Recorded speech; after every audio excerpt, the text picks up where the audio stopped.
کپتان حکومت کی جانب سے جاری کردہ ایک اور صدارتی آرڈیننس کا بنیادی مقصد نیب چیئرمین کو غلامی کی حد تک حکومت وقت کا ملازم بنانا ہے۔ چنانچہ اسے عہدے سے ہٹانے کا اختیار سپریم جوڈیشل کونسل سے لے کر صدر کو دے دیا گیا ہے، جس سے حکومتی بدنیتی صاف ظاہر ہوتی ہے۔ پچھلے کچھ عرصے میں نیب آرڈیننس میں تیسری ترمیم کیے جانے کے بعد چیئرمین نیب کو صدر پاکستان وزیر اعظم کی ایڈوائس پر عہدے سے فارغ کر سکتے ہیں۔ ایسا کرنے کے لیے وہی طریقہ کار رکھا گیا ہے جو سپریم کورٹ کے جج کو ہٹانے کے لیے رائج ہے۔ ذرائع کا کہنا ہے کہ اس ترمیم کے بعد چیئرمین نیب حکومت وقت کا ذاتی غلام بن جائے گا اور حکومتی احکامات اسی فرما برداری سے تسلیم کرے گا جیسے کوئی سرکاری ملازم کرتا ہے۔ یاد رہے کہ نیب کے موجودہ chairman justice retired Javed Iqbal نے نیب آرڈیننس میں ترمیم سے پہلے بھی اپنے دور میں ریاست اور حکومت کے ٹٹو کا کردار ادا کیا ہے اور اپوزیشن قیادت کا یک طرفہ احتساب کر کے صرف بدنامی کمائی ہے۔ اس سے پہلے گزشتہ ماہ بھی ایک ترمیمی آرڈیننس جاری کیا گیا تھا جس میں سپریم جوڈیشل کونسل کو اختیار دیا گیا تھا کہ وہ چیئرمین نیب کو اسی بنیاد پر ہٹا سکتے ہیں جس بنا پر سپریم کورٹ کے جج کو ہٹایا جاتا ہے۔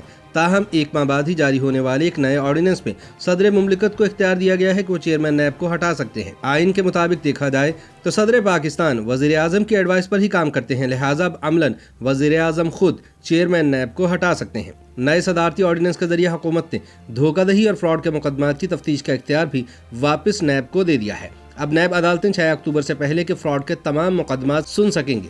یوں نیب کیسز میں آصف علی زرداری، شہباز شریف، شاہد خاقان عباسی اور مریم نواز کو ملنے والا متوقع ریلیف بھی ختم ہو جائے گا۔ نیب کے تیسرے ترمیمی آرڈیننس 2021 کے تحت جعلی اکاؤنٹس کے پرانے مقدمات کسی اور عدالت کو منتقل ہونے کی بجائے نیب عدالتوں میں ہی جاری رہ سکیں گے۔ اگر چیئرمین کی مدت مکمل ہونے تک نئے سربراہ کا تقرر نہیں ہوتا تو چیئرمین تب تک ذمہ داریاں ادا کرتا رہے گا جب تک نئے کا تقرر نہیں ہو جاتا۔ صدارتی آرڈیننس کے تحت اب نیب چیئرمین کی مدت ملازمت 4 سال ہوگی اور اسے ہٹانے کا اختیار صرف صدر مملکت کو حاصل ہوگا جو وزیر اعظم کی ایڈوائس پر عمل کریں گے۔ یاد رہے کہ نیب کے اصل آرڈیننس میں چیئرمین نیب کو عہدے سے ہٹانے کا معاملہ مبہم رکھا گیا تھا۔ بعد ازاں سپریم جوڈیشل کونسل کو بااختیار بناتے ہوئے اسے چیئرمین نیب کو ہٹانے کا اختیار دیا گیا، لیکن اب تازہ ترین آرڈیننس میں سپریم جوڈیشل کونسل سے یہ اختیار واپس لیتے ہوئے اسے صدر مملکت کو سونپ دیا گیا ہے جو وزیر اعظم کی ایڈوائس پر مین و عن عمل کریں گے۔ اب تو سرکاری ذرائع بھی اتفاق کرتے ہیں کہ یہ انتہائی متنازع شق ہے جو صدارتی آرڈیننس میں شامل کر دی گئی ہے اور اگر اسے عدالت میں چیلنج کیا گیا تو اس کا دفاع نہیں کیا جا سکے گا۔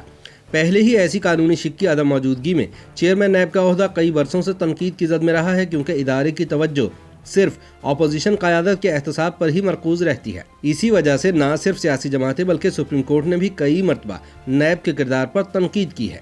ناقدین کا کہنا ہے کہ چیئرمین نیب کو ہٹانے کا اختیار وزیر اعظم کو دے کر نئی حکومتی ترمیم سے چیئرمین کے عہدے کی آزادی مکمل طور پر ختم کر دی گئی ہے کیونکہ اب وہ کوئی ایسا کام کرنے میں ہچکچاہٹ کا مظاہرہ کریں گے جو وزیر اعظم کی ناراضی کا سبب بن سکتا ہے۔ یاد رہے کہ اپوزیشن یہ الزام لگاتی ہے کہ جسٹس ریٹائرڈ جاوید اقبال نے اپنی ایک نازیبا ویڈیو کے ہاتھوں بلیک میل ہو کر موجودہ حکومت کے کاسا لیس کا کردار ادا کیا ہے اور اسی وجہ سے ان کے دور اقتدار میں کسی حکومتی شخصیت کا احتساب نہیں ہو پایا۔ نیب کے تیسرے ترمیمی آرڈیننس پر تبصرہ کرتے ہوئے سابق پروسیکیوٹر نیب عمران شفیق نے کہا کہ 6 اکتوبر کو جاری ہونے والے آرڈیننس کا واحد مقصد موجودہ چیئرمین نیب کو ان کے عہدے پر برقرار رکھنا ہے۔ حکومت وقت نے اصلاحات کے لبادے میں لپٹا ایک لمبا چوڑا آرڈیننس جاری کر دیا ہے۔ نتیجے میں نیب کے پاس موجود مقدمات ختم ہو رہے تھے، ہاؤسنگ سوسائٹیوں اور دیگر کے مقدمات منتقل ہونے سے نیب کا کاروبار ٹھپ ہو رہا تھا۔ اسی وجہ سے حکومت کو نیا ترمیمی آرڈیننس لانا پڑا۔ انہوں نے کہا کہ اس ترمیم کے بعد نیب ایک ادارہ نہیں بلکہ حکومت کا ایک ماتحت محکمہ بن گیا ہے۔ کیونکہ احتساب کے ادارے کے پاس شفاف احتساب کے لیے اگر کوئی جواز موجود تھا تو نیب چیئرمین کی ناقابل توسیع مدت ملازمت اور دوسرا اس کو ہٹانے کا سخت طریقہ کار تھا۔ اب ترمیم کے بعد حکومت نے چیئرمین نیب کو اپنے قابو میں کر لیا ہے اور ہر چیئرمین توسیع کے چکر میں حکومت کو خوش رکھنے کی کوشش کرے گا۔ YouTube پر گوگلی نیوز دیکھنے کے لیے youtube.com کی سرچ بار میں googly news T V type کریں۔ گوگلی نیوز کے پیج پر سرخ رنگ کے سبسکرپشن والے بٹن پر کلک کرنا نہ بھولیے۔ YouTube پیج پر اپلوڈ ہونے والی ویڈیوز سے باخبر رہنے کے لیے بیل آئیکن پر کلک کیجیے۔ آپ کو ہر نئی ویڈیو کے بارے میں نوٹیفیکیشن موصول ہو جائے گا۔